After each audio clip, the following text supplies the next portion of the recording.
जो social media पे हम देख रहे हैं उनमें से कोई ऐसा नाम नहीं है जो आर्मी चीफ के लिए हो जाएगा और उसकी सिलेक्शन हो जाएगी। खान साहब अब आर्मी चीफ की तैनाती के हवाले से वो इतने एक्टिव नहीं है, बल्कि इलेक्शन के हवाले से वो चाह रहे हैं कि इलेक्शन अर्ली इलेक्शन हो। फ्रंट फुट पे खेलने का जो काम है वो ज़्यादातर जो है इस वक्त नवाज शरीफ साहब और उनकी पार्टी का है। उस बयानियों को जो मुस्तरद था हर इदारे से, सुप्रीम कोर्ट से, पार्लियामान से, जाके इस्टेब्लिशमेंट से, लेकिन उसके बावजूद खान ने उसको डिलीवर किया। बयानियाँ बनाना खान साहब से ही कोई सीखे, उसको डिलीवर करना और आम के दिन दिमाग पर बिठाना ये खान साहब ही जानते हैं। मुझे ये एजाज़ हासिल है कि मैं ये कह सकता हूँ कि रब ने मुझसे ये सेवा खिदमत करानी थी। मैं सोशल मीडिया पे लिखता था, मुझे नहीं पता था कि मैं कामयाब होऊंगा, बल्कि मैंने तो बड़ी खुशी से एक स्टूडियो की तस्वीरें लगाई असिस्टेंट सब इंस्पेक्टर का, और उसमें भी मैं क्वालिफाई कर चुका था। इधर से मीडिया की ऑफर आई मुझे। 2018 की बात है जब मैं पहली बार एज ए न्यूज़ कास्टर में बना, और मैं पहली खबर मैंने जब ऑन एयर हुई मेरी, तो दुनिया के तमाम तरह टॉप स्टोरीज पे मैं हेडलाइन रहा। लोगों ने उस चीज़ को जोड़ा कि शायद इमरान खान उस दिन नए नए वज़ीर-ए-आज़म बने थे, लोगों ने इसको तब्दीली के सफ़र के साथ जोड़ा।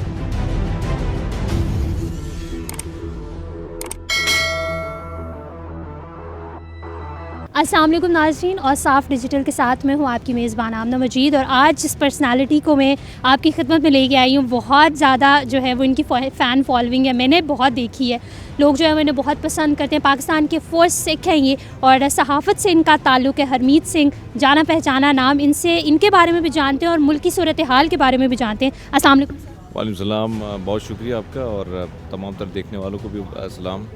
सर, मुझे सबसे पहले तो अपने बारे में बताएं। जो पाकिस्तानी लोग आपको बहुत पसंद करते हैं, बहुत फ़ैन फॉलोइंग मैंने देखी है, सहाफ़त से आपका ताल्लुक़ है, अपने बारे में थोड़ा सा बताएं, फिर मैं जो है वो कंटिन्यू करूँ। अच्छा, मेरा ताल्लुक़ डिस्ट्रिक्ट शांगला खैबर पख्तूनख्वा का एक खूबसूरत सा इलाका है, चकेसर गांव है मेरा, मैं वहाँ से ताल्लुक़ रखता हूँ। और मुझे ये एजाज़ हासिल है कि मैं ये कह सकता हूँ कि रब ने मुझसे ये सेवा खिदमत करानी थी।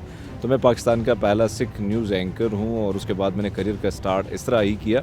लेकिन आपकी बात जो है, जिस तरह आपने कहा कि लोग आपको, तो इसमें कोई शक नहीं कि पाकिस्तानी अवाम की बेपनाह मोहब्बत है मेरे साथ, दुआएं हैं जो आज अगर जिस मुकाम पे मैं पहुंचा हूं, तो इसमें कोई शक नहीं, मेरी फैमिली के साथ साथ पूरे पाकिस्तानियों की दुआएं हैं। और जर्नलिस्ट कम्युनिटी का भी मैं शुक्रिया अदा करता हूं कि जब भी कुछ इस किस्म की चीज़ें आई हैं, चाहे वो इलेक्शन हो या दीगर ऐसे वाक़यात, जब मुझ पे एक बुरा वक्त आया, जब मेरे जवान भाई का मर्डर हुआ, तब भी मुझे सपोर्ट जो है हमारी जर्नलिस्ट कम्युनिटी ने और पूरे पाकिस्तानियों ने किया। और मैं तमाम तरह मीडिया का भी शुक्रिया और आप जैसे दोस्तों का भी शुक्रिया अदा करता हूँ कि आप लोगों का सपोर्ट जो है हमेशा मुझे रहा है, और आप लोगों की वजह से ही लोग देख के मुझे पसंद करते, तो मैं बहुत शुक्रगुज़ार हूँ। अच्छा सर, पाकिस्तान की जो सिख कम्युनिटी है उसमें फर्स्ट जर्नलिस्ट हैं शायद आप, तो ये एजाज़ कितना बड़ा है?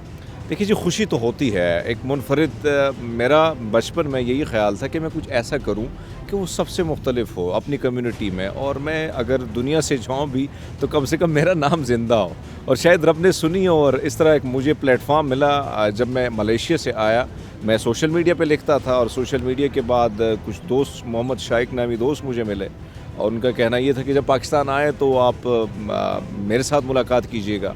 और फिर शॉर्ट ये है कि मुलाकात उनसे हुई, और उसके बाद ऑडिशन हुआ, और मुझे नहीं पता था कि मैं कामयाब होऊंगा, बल्कि मैंने तो बड़ी खुशी से एक स्टूडियो की तस्वीरें लगाई।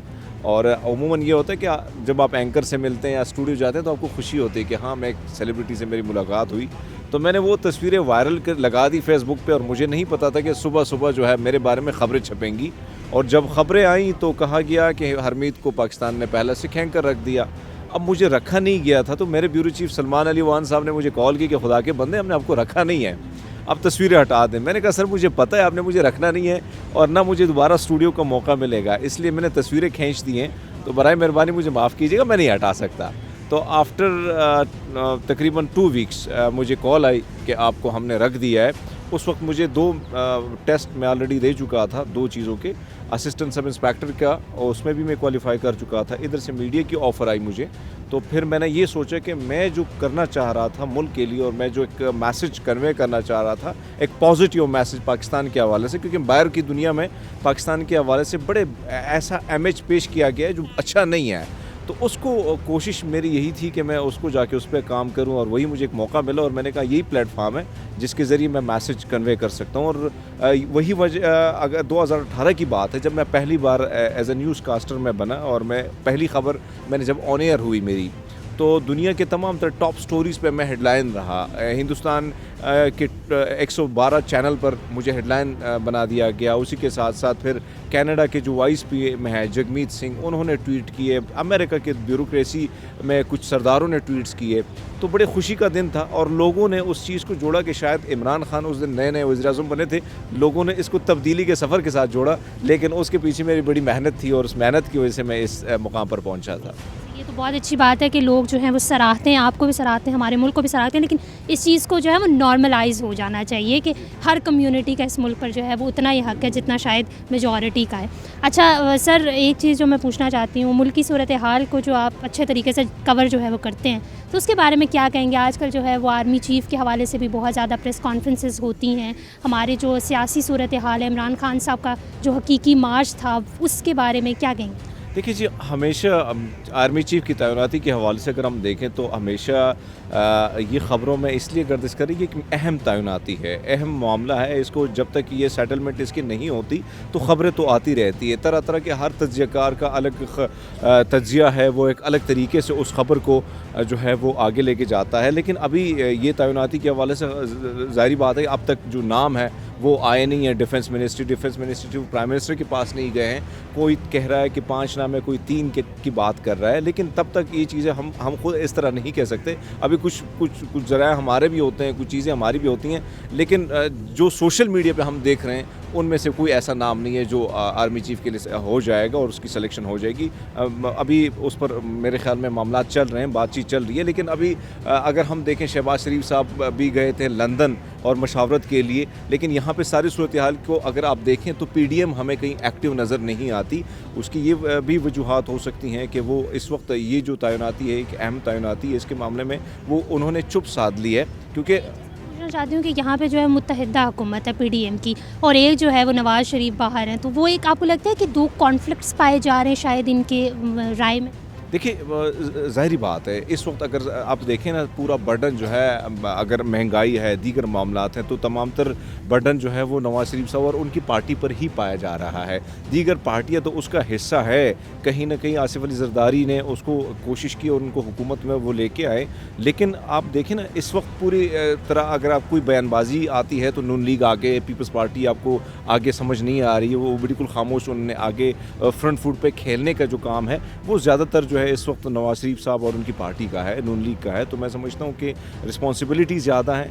उसी तरह पार्टी का जो मोराल था वो भी डाउन हुआ है, क्योंकि महंगाई है। इस वक्त आप देखें, जो सर्वे हुआ है, 53% लोग जो हैं वो पीडीएम को महंगाई का जिम्मेदार ठहरा रहे हैं और 33% लोग जो हैं वो इमरान खान साहब की हुकूमत को कर रहे हैं। तो इस वक्त ज़ाहिर बात है कि अब ऐसे कुछ फ़ैसले हुकूमत ने करने हैं ताकि वो जो मोराल डाउन हुआ है वो अप हो और मकबूलियत का जो ग्राफ वो गिरा है वो दोबारा बहाल हो। क्योंकि इस वक्त इमरान खान साहब को अगर उसकी आप देखें, उनके बयानिए को, हमेशा हमने उसके बयानिए को देखा है कि वो रिजेक्टेड था, लेकिन उसके बावजूद उसने उस बयानिए को बड़े कमाल तरीके से वो आके लेके गए, डिलीवर किया है, साइफर के हवाले से, अमेरिका रिजीम चेंज के हवाले से। तो ये आप देखें कि उस बयानिए को जो मुस्तरद था हर इदारे से, सुप्रीम कोर्ट से, पार्लियामान से, जाके इस्टेब्लिशमेंट से, लेकिन उसके बावजूद खान ने उसको डिलीवर किया। एक चीज़ जो मैं रात को सुन रही थी तो मुझे याद भी आ गई कि ऐसे बहुत सारे बयानिए हैं जो आए हैं और थोड़ी देर के लिए उन्होंने बड़ी हाइप क्रिएट की मुल्क में, लेकिन वो बयानिए भी ख़त्म हो गए और वो लोग भी चले गए। तो आपको लगता है कि हकीकी आज़ादी मार्च जो इमरान खान साहब ने लाहौर से स्टार्ट किया था, आपको लगता है कि ये कहीं ना कहीं जो है वो रुक जाएगा और उनका बयानिया भी कहीं ना कहीं ख़त्म? देखिए जी, आप अंदाज़ा लगा लें कि एक मार्च है और वो स्टेप बाय स्टेप आगे बढ़ रहा है। ज़ाहिर बात है, ग्रीन सिग्नल का इंतज़ार होता है, कहीं ना कहीं इशारे मिलने का इंतज़ार होता है। इशारा मिलेगा तो ज़ाहिर बात है कि खान साहब जो हैं वो रुक भी जा सकते हैं और ये मामला जो है पिंडी से पहले तय भी हो सकते हैं। लेकिन अभी जो ख़बरें हैं, जो हमारे ज़रा ये बताते हैं कि खान साहब अब आर्मी चीफ़ की तैनाती के हवाले से वो इतने एक्टिव नहीं है, बल्कि इलेक्शन के हवाले से वो चाह रहे हैं कि इलेक्शन अर्ली इलेक्शन हो। तो अभी कुछ ख़बरें ये भी हैं कि इलेक्शन जो है, जिस तरह बात की जा रही है, एक तरफ हुकूमत कह रही है कि हम टेन्योर जो है अपना पूरा करेंगे, लेकिन खान साहब चाह रहे हैं कि टेन्योर पूरा करने से पहले जो है मामला हो जाएँ। तो ये ख़बरें भी हैं कि कोशिश की जा रही है कि ना हुकूमत को खफा कर दिया जाए, ना इमरान खान साहब जो हैं इसी तरह रोड और सड़कों पर ख्वार हो। कोशिश की जा रही है कि मामलात को सुलझाने की, लेकिन ये भी खबर है कि खान साहब दोबारा पार्लियामान की तरफ आएंगे और मामलात उधर ही सॉर्ट आउट होंगे। लेकिन इस वक्त जो सूरत हाल है, अदम इस्तेहकाम चल रहा है, सियासी अदम इस्तेहकाम है, मुआशी अदम इस्तेहकाम है। आवाम, आप देखें ना, टमाटर जो है 250 और 260 रुपये प्याज हो गया। तो आप देखिए आम आदमी, जॉब्स नहीं है, पैसा नहीं है, रियल स्टेट बैठ गया, हर तरह हर जगह पे जाएं हर बंदा फरियाद कर रहा है। तो ये जो सिचुएशन है इंतहाई वर्स्ट किस्म की है। मैं समझता हूँ कि एक ऐसा फ़ैसला जो पीडीएम ने उठाया, यकीनन उनकी गैर मकबूलियत, अगर आप देखिए जिस तरह मकबूलियत थी उनकी, अब उनमें हमें कमी दिख रही है। और खान साहब, आप जैसे भी कहें, बयानियाँ बनाना खान साहब से ही कोई सीखे, उसको डिलीवर करना और आम के दिन दिमाग पर बिठाना ये खान साहब ही जानते हैं। सही है। मुल्क की सूरत हाल पे तो बात कर ली, जाते जाते हमारे ऑडियंस को वो वाक़या ज़रा सुना दे जो आपको इंडिया से जो है वो नेशनैलिटी की शायद ऑफ़र हुई थी, समथिंग लाइक दैट, वो अगर बताओ। अच्छा, मुझे वैसे तो होती रहती हैं, बहुत सारी ऑफ़र्स आती रहती हैं, लेकिन वो ये था कि जब मेरे जवान भाई का मर्डर हुआ तो उसके बाद ये था कि मुझे थ्रेट्स बहुत ज़्यादा थी। फिर साबिक़ वज़ीर-ए-आज़म इमरान खान साहब ने भी नोटिस लिया, दीगर लोगों ने भी नोटिस लिया उस पर। तो उसके बाद कुछ ही 3-4 महीने पहले की बात है कि मुझे कॉल्स मुख्तलिफ़ बीजेपी के रहनुमाओं की तरफ से आई थी और किसी थ्रू आई थी। तो उनका कहना ये था कि अगर आप आना चाहें हिंदुस्तान तो हम आपको वार्मली वेलकम करते हैं और आपको जो चैनल पे आप बैठना चाहें और जो आपको चाहिए हम सारी सहूलियात आपको देंगे। तो मेरा सवाल फिर उनसे आखिर में यही था कि फिर आपको क्या पता कि मैं तारिक़ फ़तेह बनूंगा। जवाब में मेरा सवाल जब मैंने ये किया तो वो हंसने लगे, उसने कहा ऐसे ही करना पड़ता है। तो मैंने उसके लिए हाथ जोड़ दिए। मैंने कहा जो इज़्ज़त, जो शोहरत या आप जो कहें, जो प्यार मोहब्बत अगर मुझे मिली है वो मेरे इस धरती माता से मिली है, इस यहाँ के लोगों से मिली है। तो मैं करोड़ों रुपए और अगर लाखों की जो ऑफ़र है, वो जितनी भी ऑफ़र है, मैं उसको ठुकरा देता हूँ। और वही वजह बनी कि अब जो है उसके बाद फिर उनकी तरफ से कोई कॉल नहीं आई, लेकिन मैंने सीधी सादी बात कर दी क्योंकि जवाब सीधा साधा था। क्योंकि ऑफ़र्स वगैरह तो आती रहती हैं, लेकिन जो इज़्ज़त मिली है और रब ने इस मुल्क की वजह से मुझे इज़्ज़त मिली है, तो उसको तो मैं उसको, और ज़ाहिर बात है वतन है, ये रियासत है, ये हमारी माँ है, तो इसको तो हम इसकी इज़्ज़त हम दाव पे नहीं लगा सकते। इसका सौदा हम कभी नहीं कर सकते किसी के साथ, चाहे वो अरबों की ऑफ़र क्यों ना हो। तो ये ऑफ़र थी और वो मैंने ठुकरा दी। बहरहाल अपनी जो मेहनत मजदूरी का काम है वो हम यहाँ पाकिस्तान में कर रहे हैं। और ये वही बात है ना कि आप हुब्बुल वतनी को नहीं ख़रीद सकते किसी सूरत भी। Thank you so very much, proud हैं आप पाकिस्तान का, अल्लाह ताला आपको कामयाब करे। वी रियली होप कि आपको हरमीत सिंह की बातें सुन के बहुत जो है वो अच्छा लगा होगा। अगर आप इनके हवाले से कुछ पूछना चाहते हैं, कहना चाहते हैं तो कमेंट सेक्शन में ज़रूर बताइएगा। और साफ डिजिटल से फिल वक्त इतना ही। आमना मजीद को इजाज़त दीजिए। अल्लाह हाफ़िज़।